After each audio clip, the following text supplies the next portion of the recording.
Good morning. Welcome to this online service of the Unitarian Universalist Church of Arlington. I'm Irv Lacho, a member of the UUCA board and a worship associate, and I'm very happy to be joining you today. Although it is wonderful to be speaking these words from the sanctuary, I miss the pleasure I received from looking out and seeing both new and familiar faces here in the pews. Fortunately, one great thing about online services is that we can still be together and share our comments and our favorite emojis during the service. It's a great way to support each other, show our appreciation, and stay connected during this challenging time. Speaking of which, I think we would all agree that this has been a very difficult week. Whether you are angry or grieving, full of despair or hope, know that you can find what you need within our beloved community. One small step that you can take is to join us for our virtual coffee hour after today's service, where you can connect your colleagues and share whatever is on your mind. Please continue to watch your inbox and visit our Facebook page to stay up to date on the many ways that UUCA is staying active and addressing the challenges confronting our country and our community. I'd like to close with a quick reminder that we hold our second and final virtual meeting about the proposed 2020-2021 UUCA annual budget today at 4 p.m. Join members of the board, UUCA staff, the budget committee, and our treasurer, Peter Vitaliano, for an explanation of the values driving our budget decisions and the assumptions about current operations that we are using for the budget in this very unusual year.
If you desire to support fellow human beings in grief, you must create a safe space for people to embrace their feelings of profound loss.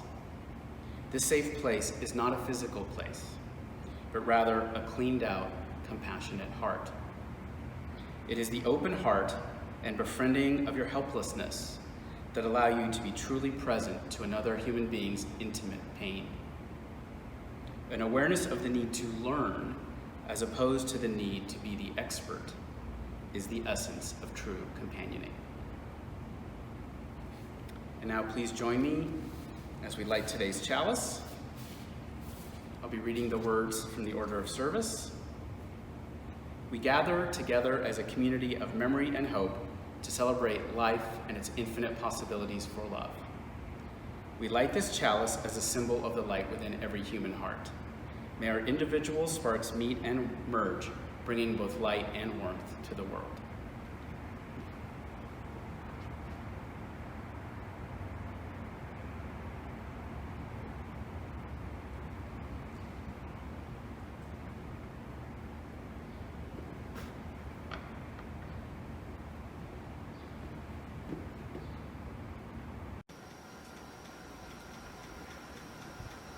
Hello, it's Reverend Walter, and I would like to read to you an old Hindu tale called How the Night Began. Once upon a time, only a twin brother and sister lived upon the earth. Their names were Yama and Yami, and they loved each other dearly. They roamed the earth enjoying its smells and tastes, its sounds and sights, the touches of the breeze and the feel of the grass beneath their feet. Where Yama and Yami lived, it was always day, and the seasons were always spring. The sun never set, and the moon and stars lay hidden behind its bright golden light. Time stood still, and there was neither yesterday nor tomorrow. The flowers never wilted or died, beehives overflowed with honey, and it was never dry or cold. The birds never became tired of flying, and the trees were never empty of plump, ripe fruits. In this sea of eternal happiness, Yama and Yami swam peacefully like twin swans. One time when Yami returned from a solitary walk, she found Yama lying under a tree as if he was asleep. She whispered his name, but he did not answer. She cried out his name in a loud voice, but still there was no answer. Then she shook him gently, but he did not move. She could see no sign that he was breathing, and his body felt cold and still. Yami knew suddenly that she was alone in the world. Her brother Yama had died. Yami's sorrow, deeper than the ocean, began to flow out of her heart and through her eyes. It emerged as tears. The river of her tears swelled and began to flood the world. Her sobbing shook the earth and sky, and her grieving heart sent forth an intense fire that started to heat everything up. The gods and goddesses of the elements became worried about the welfare of the earth and all its creatures. They were afraid that Yami's mourning would bring about the destruction of the world. The gods took on visible forms and went to Yami as she sat immersed in her agony. They hugged her and spoke words of comfort to her about the inevitability of death and the need to light the lamp of hope again. But Yami was too sad to listen to consolation. She kept repeating one sentence over and over. Yama died today. Yama died today. The gods and goddesses left in despair. They went to a hillside and sat in silence. And then a thought occurred to them. Yami's sorrow was perpetuated not just by her love for her brother. In her life, she had known only today. There was no yesterday and no tomorrow.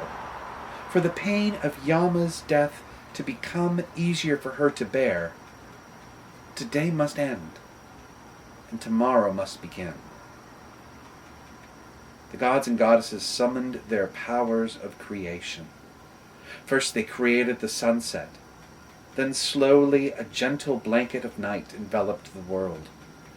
Under the soothing dark sky of the first night, Yami fell asleep just as the birds and the animals did, for the first time. When she woke, the sun was rising in a glorious dance of colors in the eastern sky. Yami said to herself,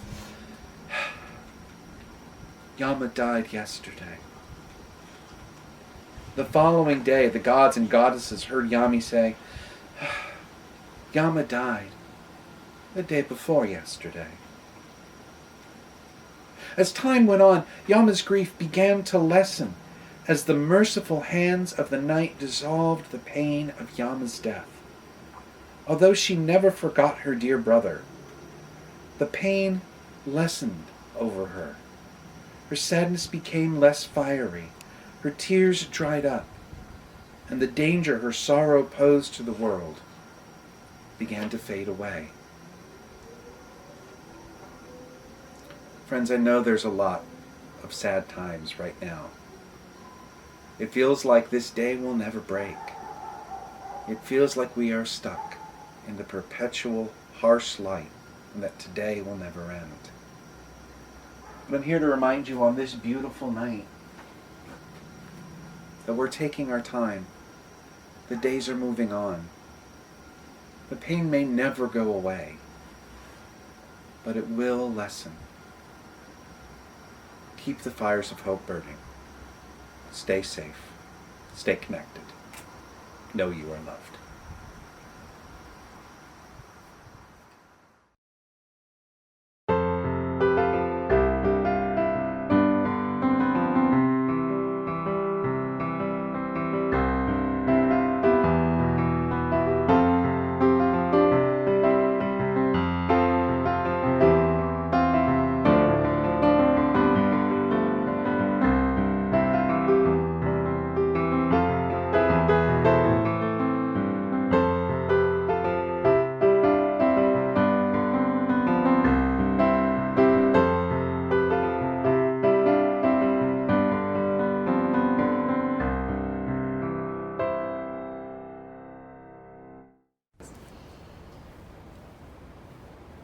A prayer for 100,000 dead that was offered by Dr. Jill Biden last week. As the ventilators turn off, 100,000 last breaths blow through our towns like a hurricane. Even with the windows boarded up, families safe at home, we feel the walls shake. Feel the gale move through us, cracking the joists and struts that hold us together. It sounds like asking us for forgiveness. A missing laugh, replaying a voicemail again and again. There are so many empty streets, so many people left behind like damaged homes, stained with water lines of loss. Still, we keep standing. We learn the lessons of grief, kindness, compassion, even though it seems impossible, faith. So on this day when the bodies are too many to count and too heavy to carry, we lay them down and lift our voices. We pray for every life now gone, every sibling, friend, neighbor, every childless parent and parentless child, for every American who has run out of prayers. Give us the heart to heal and comfort each other through painful times. Give us the strength to witness when we want to look away. Give us the courage to grieve, remembering that we are a family, no matter where we live or what we believe. Give us the humility to know that our lives are a gift we give to each other, and we must work to make this world better. Give us the breath to use our voice to pray without ceasing for the people we love, to speak true and kind words, to say you are not alone. Give us the mercy to forgive ourselves, to see the rubble around us with clear eyes, to rebuild and reimagine a nation, finally, truly, of life, liberty, and justice for all. Amen.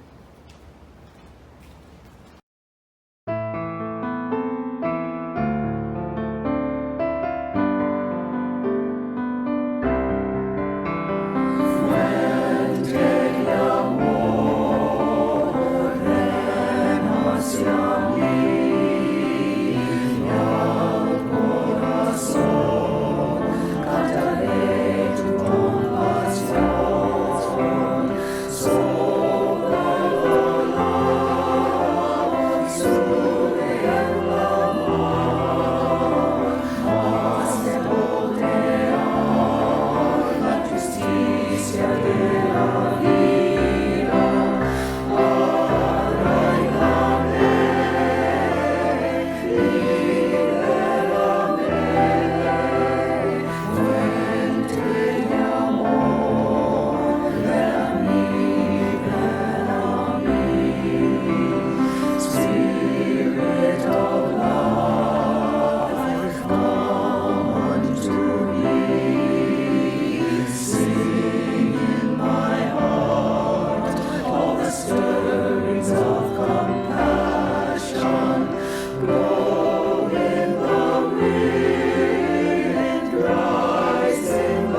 Ever since the pandemic began in earnest in March, I've been avidly reading anything I can find about the 1918 epidemic, which killed over 650,000 in America alone, and 50 million deaths worldwide. Just sit with those numbers for a minute and remember that the total population then was less, so the impact would have been even more significant. You would think that such massive loss on a scale never seen since the bubonic plague would be something that people would have talked about for decades. But in fact, it almost disappeared from public consciousness, even in just a few years following. There's actually only one memorial to those lost in the 1918 pandemic, and it's in the little town of Barre, Vermont, which lost 200 people, more in proportion to total population than any other town in America. Why was it so forgotten? Why was it so covered over? Part of the answer is leadership, or the lack thereof. President Woodrow Wilson forbade anyone from speaking of the illness or the deaths, even though he himself almost died of it while he was negotiating the Treaty of Versailles. He was afraid it would take away from the war effort and make people too fearful to step forward to help. And in fact, the newspapers were forbidden to speak of it in any serious way and were threatened with prosecution under the Sedition Act if they did. So there was no one from the top of American society down who could openly mourn and grieve such egregious losses. What happened to that grief? How much did the lack of acknowledgement of that grief damage the American psyche? There's a lot that could be said about how the erasure of this pandemic from public memory damaged our ability to respond in any kind of nimble way to our current crisis. But for now, I want to concentrate on the spiritual dimensions of grief, unacknowledged and unexpressed. In his book, Finding Meaning, the sixth stage of grief, David Kessler says, each person's grief is as unique as their fingerprint. But what everyone has in common is that no matter how they grieve, they share a need for their grief to be witnessed. That doesn't mean someone trying to lessen it or reframe it for them. The need is to be fully present to them, to the magnitude of their loss without trying to point out the silver lining. So our ability to recover and make meaning of our grief is directly related to how that grief has been acknowledged. I think the same is true with any deep emotion. And we see the effects of unacknowledged emotion acting out in explosive ways right now with the deep emotion of rage. Rage that grows and grows as death after death, abuse after abuse, oppression after oppression goes unacknowledged for years, for decades, for centuries. Grief and rage are cousins that jockey with one another in our psyches. So the explosive combination of the pandemic and who it has disproportionately affected, along with newly egregious acts of racist abuse and torture and murder, has created literally a firestorm in our streets. Rage unacknowledged. Fear unacknowledged. Grief unacknowledged. A part of why these emotions are so connected is that they share the same root. A sense of powerlessness. Collectively and individually, we have been almost powerless in the face of the pandemic. Collectively and individually, people of color have felt powerless in addressing the abuse of centuries that has been heaped upon them. So what helps us deal with our grief and rage? What helps us grapple with those deep feelings? Do we just let them take us over? We've all heard about the stages of grief that Elisabeth Kubler-Ross brought to our attention many years ago. Denial, anger, bargaining, depression, acceptance. Kubler-Ross never meant that these stages were pre-scripted, but descriptive. They don't go in a straight line or in any particular pace. And yet, in my experience, they do describe the patterns of grief, how it moves in us and changes over time. I've always said that grief takes its own time. It almost has its own life within us. It can't be rationalized or forced.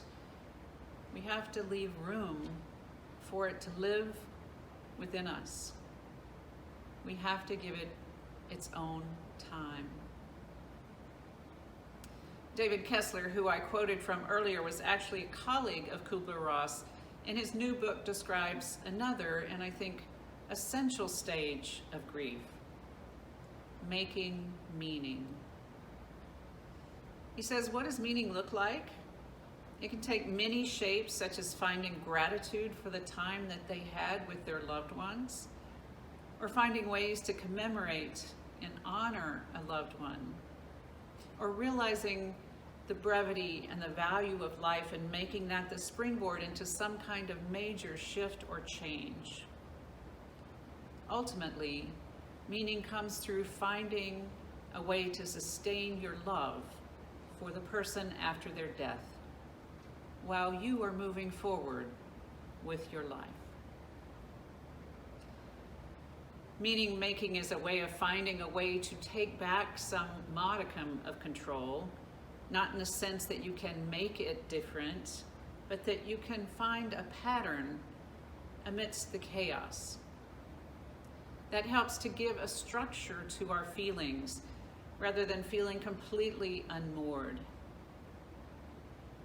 Gregory Orr is a lyric poet who has created some of the most searing and moving odes to grief that I have ever read. It's a subject about which he knows a great deal. When he was 12 years old, he was taken on a rite of passage in his family, his first hunting trip. But during that trip, he accidentally shot and killed his beloved brother. Such a grief seems almost insurmountable. How do you make meaning of such a grief? It took him years, but finally, he found poetry. He found poetry that could help him turn a world of grief into words. Turn your confusion. Take it outside yourself into language. What the words can do is it doesn't change the disorder, it holds the disorder, which is the opposite move of, yes, well-meaning people who want to say to anyone in a matter of crisis, somehow it's okay. In one of his poems, he says, saying the word is seizing the world, not by the scruff, not roughly, but still fervent, still the fierce hug of love. Not all of us can be poets, but I think in recent times we've been witness to the power of saying the words. In the Me Too movement, experiences which had been locked away in some cage of fear and shame were able to be unlocked into words so powerful they could bring down giants of abuse. In the Black Lives Matter movement, there's a constant refrain: say their names.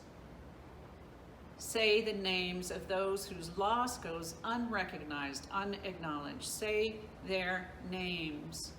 George Floyd, Breonna Taylor, Ahmaud Arbery, Tony McDade, Dion Johnson, so many, many others.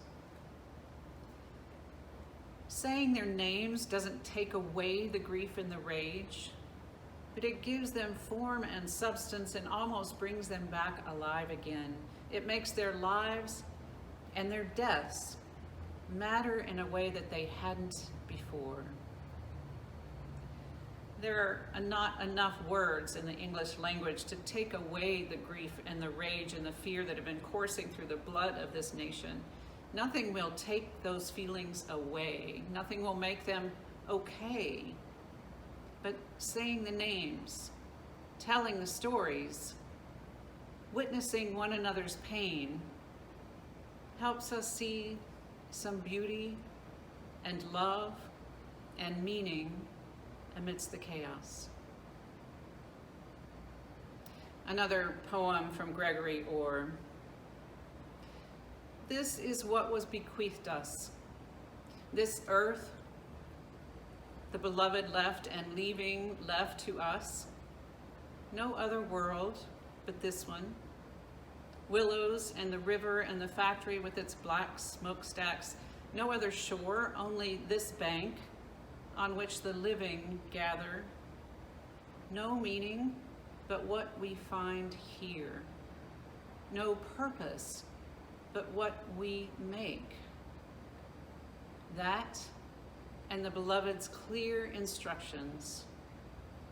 Turn me into song. Sing me awake.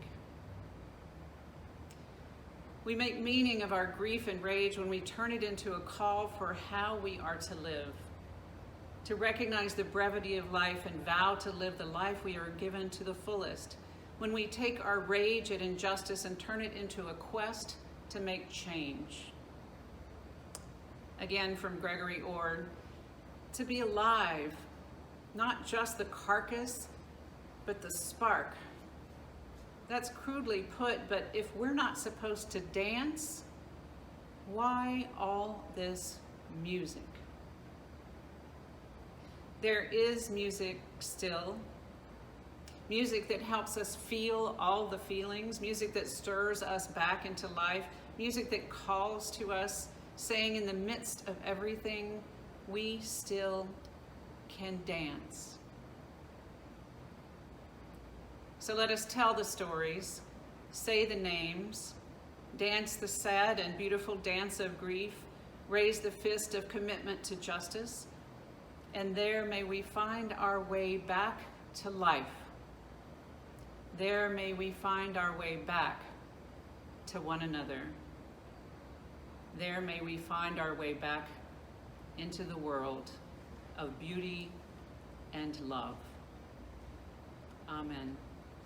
Blessed be. Our tradition at UUCA is to share the plate with our partner organizations doing good work in our community and around the world.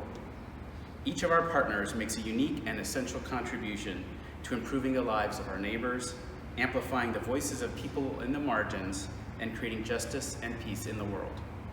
This week we are highlighting Virginians Organized for Interfaith Community Engagement, or VOICE. VOICE is committed to bringing people together across religious, racial, ethnic, economic, and political party affiliations to build a stronger Northern Virginia. Currently, VOICE is petitioning Governor Northam to impose a temporary moratorium on evictions in Virginia. COVID-19 has reduced or eliminated the sources of income for many people who rent. VOICE is working to make sure that these people are not only able to keep their homes, but in passing legislation that will keep homes affordable in Arlington. Since no ushers will be knocking on your door to pass the plate to you, there are a variety of ways you can contribute to UUCA and UUSJ. First, you can make your contributions the old-fashioned way, by writing a check and sending it to UUCA. You can visit UUCA's website at uucava.org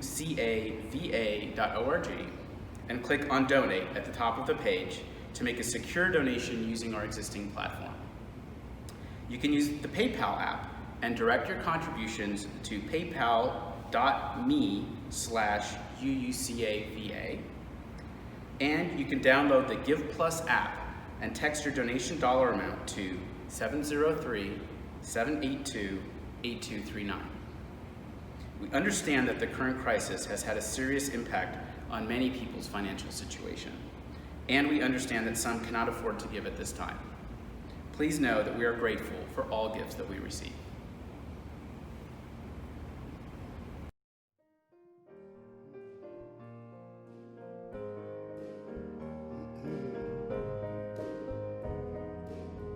Let's sing. When we trust the wisdom in each of us, every color, every creed and kind, and we see our faces in each other's eyes, then our heart is in a holy place. Please sing.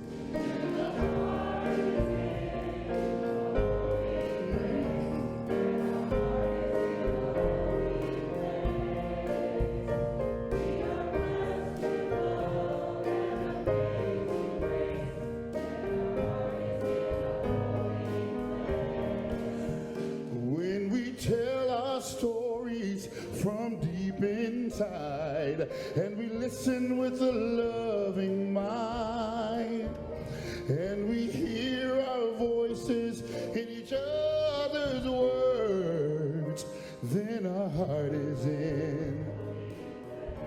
Let's sing. Oh, holy place. Heart is in a holy place.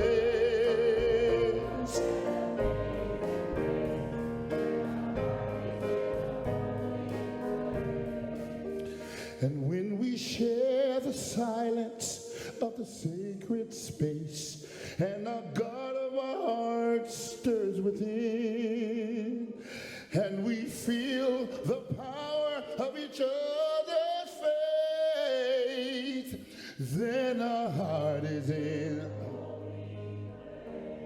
Come on. When our heart is in a holy place, when our heart is in a holy place. Oh, our heart is in a. Say that again. When our heart is in a holy place. When our heart is in a holy place. One more time. Say it again. When our heart is in a holy place.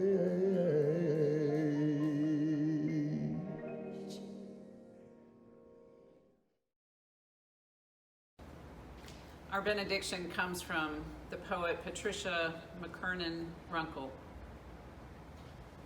When you meet someone deep in grief, slip off your needs and set them by the door.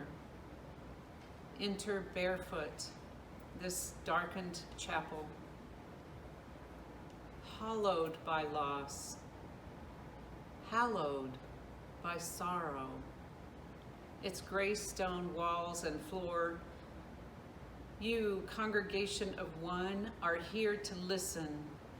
Listen to the words, the poems, the names, the calling. Kneel in the back pew and let the candles speak. Amen. Be at peace.